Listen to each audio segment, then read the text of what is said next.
Hi there, Laura here from Get Organized HQ, and I want to talk about a very common kitchen organization mistake. And if you are making this mistake, don't feel bad. I've made this mistake myself for many years. I've seen a lot of pros make this mistake, so it's very common, but I want you to be aware of it so that you can begin to fix it in your own kitchen. The mistake I see people making all the time is choosing food storage containers that are not ideal for them and their space. And this makes way more of a difference than you would think because it affects how you use your kitchen on a daily basis. And I personally finally found the perfect food storage container, and it really is transforming how I use my kitchen.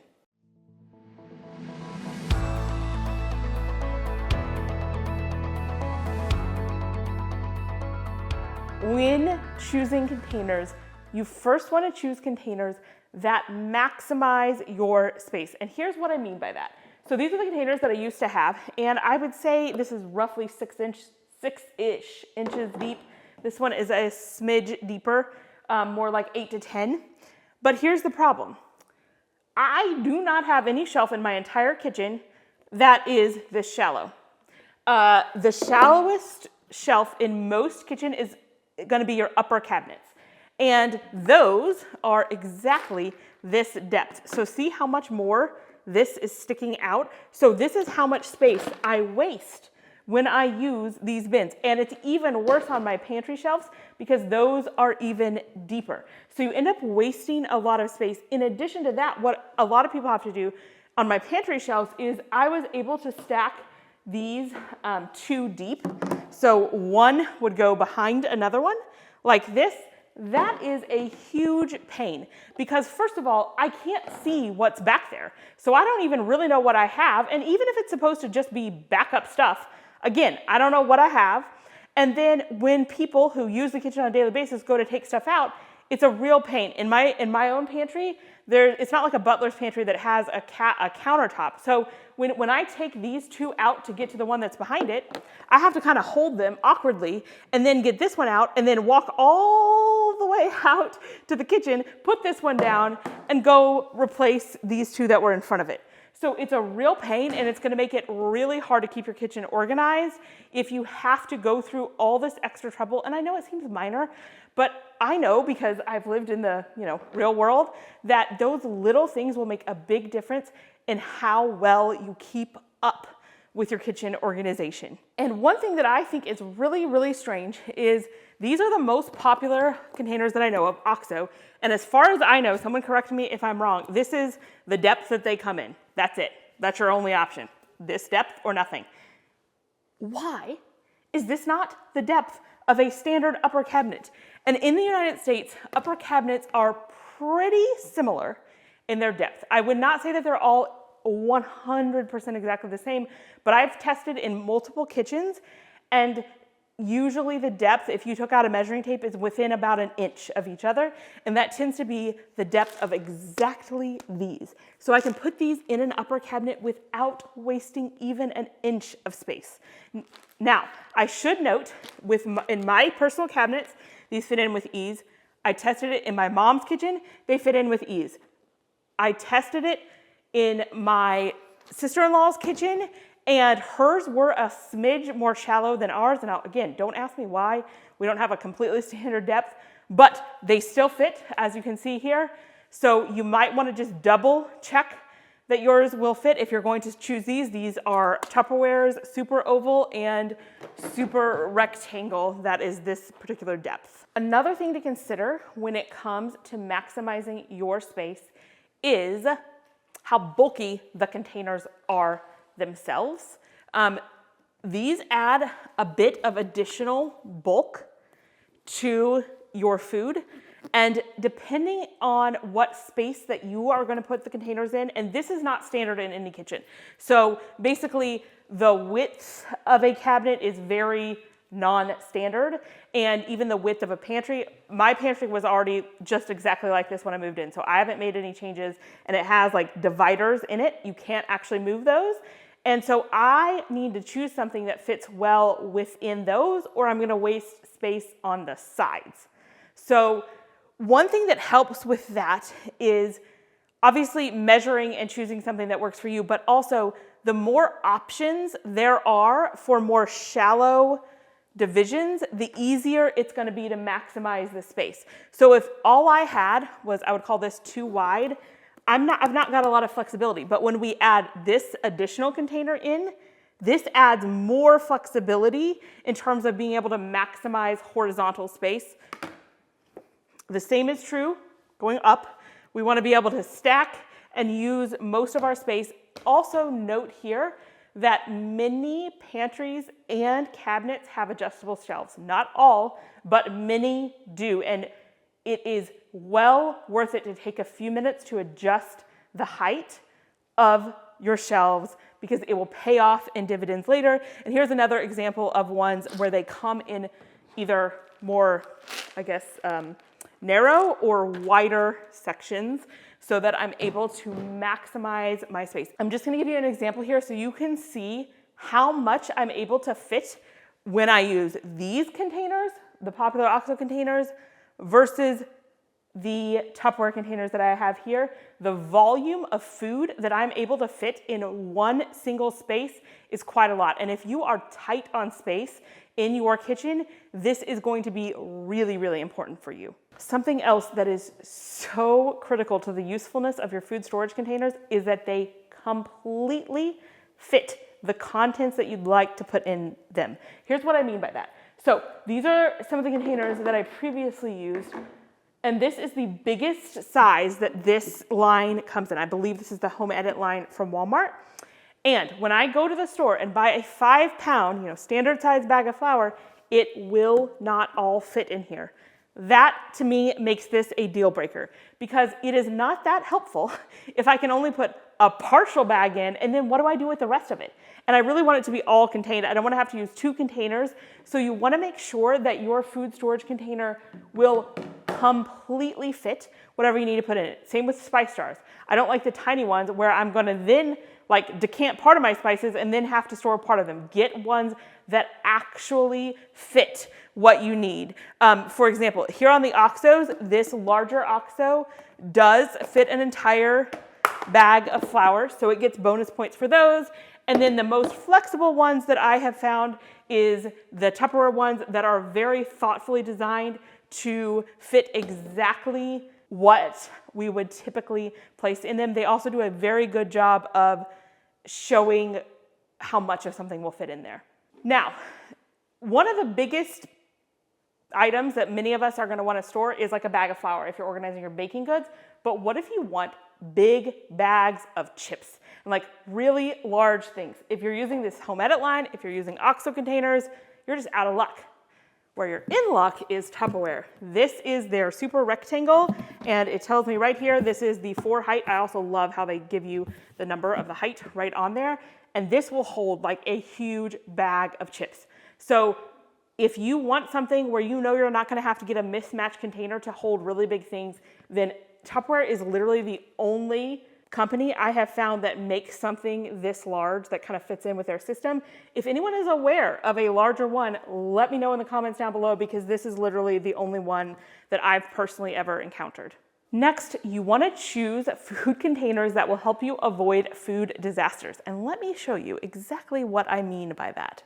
All right, so with these OXO containers, which are really, really cool because like the opening mechanism is neat, but let me tell you, I have these in a bottom cabinet just because I do not have that many upper cabinets. So I bake at my island back here and they are in the bottom cabinet, and it's very normal when you're grabbing something from a bottom cabinet to grab by the top. But look at how that lid just floats right off. And what has happened on more than one occasion with myself and my children who are often helping me in the kitchen is we grab it by here and we have a powdered sugar disaster all over the floor, which is not fun. So that is something you want to consider. You want those seals to be tight. I love the cool factor of how you can open this with one hand, but to me, it's not worth the risk of having to lose some of my food and having to clean up a big mess. So that makes these essentially a deal breaker for me. Now, I will say these Home Edit containers do not have that problem at all.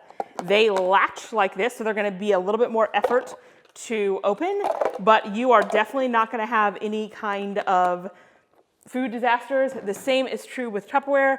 I can grab this whole thing right by the lid and nothing is going to happen. They're very tightly sealed. You also want to choose containers that will help your food stay as fresh as possible for as long as possible. This, for me, is one of the reasons why I decant a lot of my food into food storage containers, is that I want it to stay fresh. So like if I open a package of crackers and then I use some kind of clip to seal it and it sits there for a month or two and doesn't get eaten, they're gonna go kind of stale and they're not gonna be very good. So that's one reason in the first place why I would use some kind of container. There's lots of other reasons as well. Another one is simply to be able to contain everything that I have together. So, you know, if you end up with 3 partially open packages of crackers, you can combine those all into one and you only have one place. Like the crackers are always here, so we know exactly where they are. It also cuts down on extra packaging, which maximizes space and increases how uniform it looks, which is important to me. May not be important to you, and that's okay. But you really want it to keep anything you put in it, fresh for a really long time. And I will tell you, these are the containers that will not. They say that they're airtight. You think they would be airtight, but they are not 100% airtight. So if I were to put, let's say, some saltine crackers in this thing and leave them there for 6 months, they would be stale. They would not taste fresh, okay? Now for things like powdered sugar, flour, it doesn't really matter. I'm using it, I'm not letting it sit there for years. It's not really going stale. Pasta is the same way, not really going stale. Doesn't really matter. But for certain items, especially if you are not a family who is going to consume them within a week, our family kind of goes in phases sometimes, and so we end up having it sit there. We don't want it to go to waste. It will get stale. However, these are the Home Edit containers. They're very good. They're not going to get stale. They seal tightly, and I mean, honestly, this is even a little hard to put on, which I like, meaning it's a very airtight seal. And then Tupperware is also an amazing airtight seal. You can leave crackers in here for a year, and as long as you have the lid on, it will not be going stale on you. So that's also really important to consider. It's also really important to choose containers that are truly modular. I'll explain what that means, with a very good range of sizes. So by modular, I mean stacks neatly on top of each other. So these are the Home Edit containers from Walmart, and you'll see how these two are designed to fit this way on this container. There's also a little groove here and little feet here, so they fit in ideally. They're not going anywhere. That's what I mean by modular. Another important thing by something that is nicely modular is that the heights make sense. So for example, if I were to put this beside this in a pantry or a shelf, they're going to be the same height. And 2 of these are going to be the same height as this, which is going to keep them even, tidy looking, and it's going to be easier to mix and match and just going to be more versatile for you. So these do pretty well with modularity, the Home Edit. I've actually personally used these in my pantry. I've actually personally used all of these for a while, so I can kind of tell you a real world experience. So these are fairly modular, but they do not have a very good range of sizes. So I've only got a few options. I end up having to, put something and waste a lot of space. We've already talked about how they don't hold an entire bag of flour, so they're just really, really limited. So if you really only had a few items and they really fit in there, that would work for you. Versus OXO is also relatively modular. So you can see how they're designed to fit on top of each other. Now, they don't have quite as much of the ability to not slip. Like it's going to slip a little faster than some of the others, but they do stack nicely on top of each other. The heights are also relatively modular. So if I put 2 of these on here, you're going to see that it's the exact same height as 2 of these stacked up. So I find that to be really useful. They also, within the last 5-ish years, I mean, I've had these for like many years, they've introduced these half sizes, which I really like. However, the range of sizes is still pretty limited. So I cannot get these in any height except this.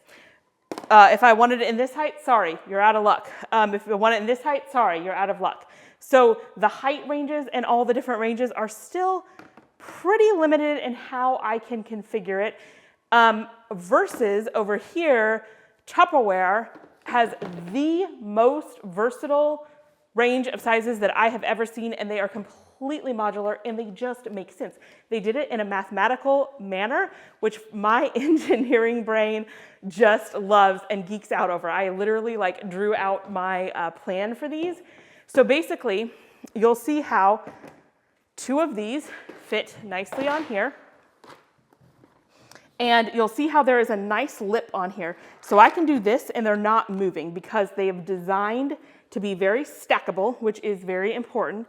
And then in addition to that, they have 2 depths. They have the rectangle and the super oval, which are the exact same depth. And then they have 1 additional depth, which is more shallow. So that's the square and the regular oval. And then for each of those, they come in heights 1, 2, 3, 4, or 5. I believe that there may be one that doesn't have a 5, but for the most part, it's 1, 2, 3, or 5. The super oval and the rectangle, this is a 2, by the way. A 2 is a 2, so they compare to each other. 1 is half of this. 2 is 2 high, 3 is 3, 4 is 4, and 5 is 5. So a 2 and a 3 are going to be the same height as a 5, or 5 5s are the same height as a 5. It makes the most logical, mathematical sense that there is. That is not true for any of these others. For the others, while they may use that same mathematical base where like 2 might stack up to the height of a taller one, they don't have them available in 1, 2, 3, 4, and 5 height. So there's fewer options to how I can configure it. So when you get something like this that is available in every height and both the wider and the more shallow, the sky is the limit on how you can configure it and maximize exactly to fit your space and what you want to store in it. I can show you here how I planned mine out. Now, most of you probably aren't going to geek out like my engineering brain and plan this out, but this is what I did because I knew exactly what the height was and how they were going to fit.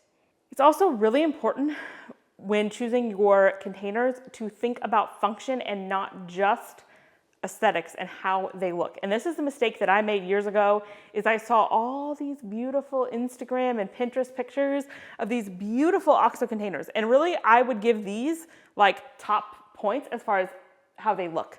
They're just very clear, clean, modern. I made nice labels for them. They've gotten a little dirty over time, but they look really cool.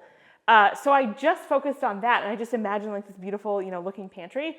And I didn't think quite enough about the functionality and how I'd actually use them, and how, to me, that matters a little bit more than how they look. So the ones that I have chosen here, the Tupperware, I don't think they look quite as modern as these, but they still look very neat and tidy when they are stacked up, and they are so much more functional, which is why I chose those. I also think that these Home Edit ones have a pretty, I would score them pretty high on how the appearance and how they look, because they have that clear plastic. But I will say this as well. I think one of the reasons these look less modern, besides the fact that they've been around for literally 50 years, my grandmother literally had these modular mates from Tupperware. So I think that's one thing that might make them feel a little dated, but also they're a little bit cloudier. So they're not this part's a little clear and this part's a little bit cloudier. Now you can still see what's in and how much, which is nice. And that makes them look slightly less modern. However, they're so much sturdier. Literally, I think we still have some Tupperware from my grandma and my mom. She is still using the same Tupperware on a regular basis that we were using when I was growing up literally 30 years ago. I baked, cookies out of the same bin of flour, and she hasn't needed to replace it. So the durability on this is incredible. And if you drop it, I've never seen one shatter. Even I have a really hard tile floor, like ceramic tile. And if I drop one of these, it could break. If I drop one of these, it's not breaking. So for me, the slightly cloudier look is worth the sacrifice, because I know that they're durable and that they are very airtight. But you just want to think both about how they look and how they function. And the last mistake that some people make, especially because all of these are at least somewhat clear and you can see into them, is thinking that you don't need to label. Well, I can see what's in here, I don't need to label them. I would still recommend labeling, because here's what's going to happen. What about when all of these rotini noodles are gone? How do I know what's in there? or what's supposed to go in there. So I still recommend labeling if at all possible. You can either label the bin itself, you could also label the shelf where it goes. And here's another tip for labels. Okay, so maybe, for example, I always have lasagna noodles. This is probably like 4 packs of lasagna noodles because they stand up like this. I always have these on hand. And when I'm making lasagna, and once I get about half full in this, I'm gonna go ahead and add them to my grocery list because I know I wanna always have those on hand. And so I would label this as lasagna versus, for example, these goldfish here. This is like, it was more full and it was a huge thing of goldfish. We don't always have this type of goldfish. Sometimes we have extra cheddar. Sometimes we have the mini crackers with like the cheese in between. So this is gonna vary sometimes. We're not always gonna have this. So I would label this as snack or kid snack. Or even if it's one of my kids, like Timothy, he has certain snacks that he is the only one in the household who eats them. So I would label Timothy's snack. So you can give it a more generic label if it's not going to house the same thing every time, but I still think it's helpful to have those labels on there. Now, as a little bonus tip, sometimes people ask when you're decanting products, like what do you do with the instructions and things like that? Here's what I do. Sometimes, I don't think I have an example right here, but sometimes I will cut out the instructions and like literally just put them in here. And then I always cut the barcodes out. And the reason I do that is that I track calories on an app called MyFitnessPal. And many of the tracking apps have a barcode scanner. And so I'll just scan the barcode and it'll bring up all the nutrition information for that product. It'll tell me what it is. So then I can look up online, okay, does this need to boil for 8 minutes or 10 minutes? So that's how I like to do that, is cut out the instructions and just put them in here. And as long as you don't put them in the very front, they won't even be seen. They'll still look nice and tidy. One important thing to note is I am not saying that you need to go out today and buy all new food storage containers. I still have these. Like, I'm still waiting to replace these.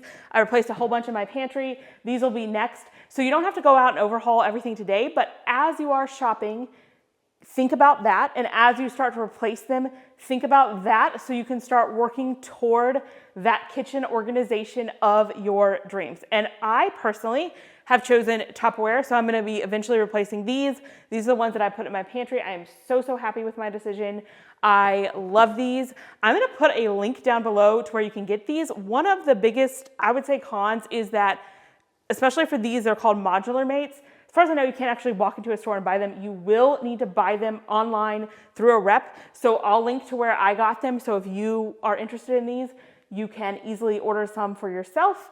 And let me know in the comments what your favorite food storage containers are and if you resonated with any of these tips.